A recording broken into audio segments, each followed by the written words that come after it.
राति भएको Barcelona versus मायागाको म्याचको कुरा गर्नु पर्दाखेरि चाहिँ फर्स्ट हाफमै बार्सिलोनाले एकदमै पोजिसन आफ्नै पक्षमा पारेको थियो भनेर 75% पोजिसन त आफ्नै पक्षमा पारेको थियो। तर हिजो 20 सट हानेको थियो र उनीहरूको 0 सट, तर 20 सटमा 1 गोल मात्रै भयो, त्यो पनि सेकेन्ड हाफमा डोनियलमा आएर 1 गोल, 1 सटमा 1 गोल भयो होइन। उसको चाहिँ र पोजिसनको बेस्ट कुरा हुन्छ भने बार्सिलोनाले 75% त पोजिसन नै राखेको थियो, उनीहरूको आधी पोजिसन पनि थिएन र एकदमै 1 गोल आयो र 4 पोइन्ट आयो होइन, 3 पोइन्ट आयो र हामी 7 पोइन्ट अगाडि छ अझै। र आज रियल म्याड्रिड भर्सेस गेटाफेको म्याच हुँदैछ र आज रियल म्याड्रिडले यदि हारिहाल्यो भने पनि बार्सिलोनालाई फाइदा हुनेछ, जितिहाल्यो भने पनि हामी 4 पोइन्ट अगाडि अलरेडी लिड हुनेछ र एकदमै हामीले इम्पोर्टेन्ट म्याच जितेको छौँ होइन, एकदमै इम्पोर्टेन्ट म्याच र टाइटल रेसको लागि पनि एकदमै इम्पोर्टेन्ट थियो। र किनभने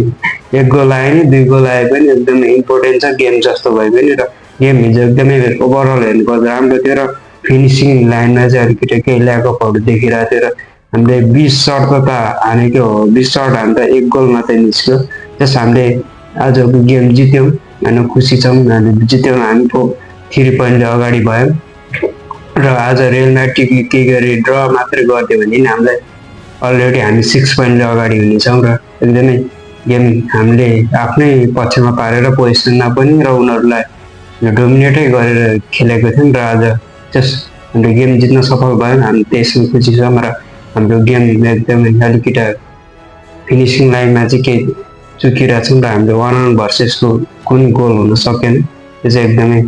अनलक पनि भन्नु पऱ्यो। र हामीले जस्ट गेम जित्यौँ त्यसमा खुसी छौँ, हामी 3 पोइन्ट अगाडि गयौँ र हामी अलरेडी अहिले 7 पोइन्टमा छौँ र आजको गेमले डिसाइड गर्छ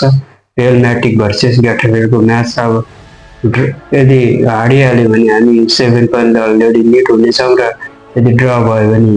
हामी 6 पोइन्टले अगाडि हुनेछौँ, यदि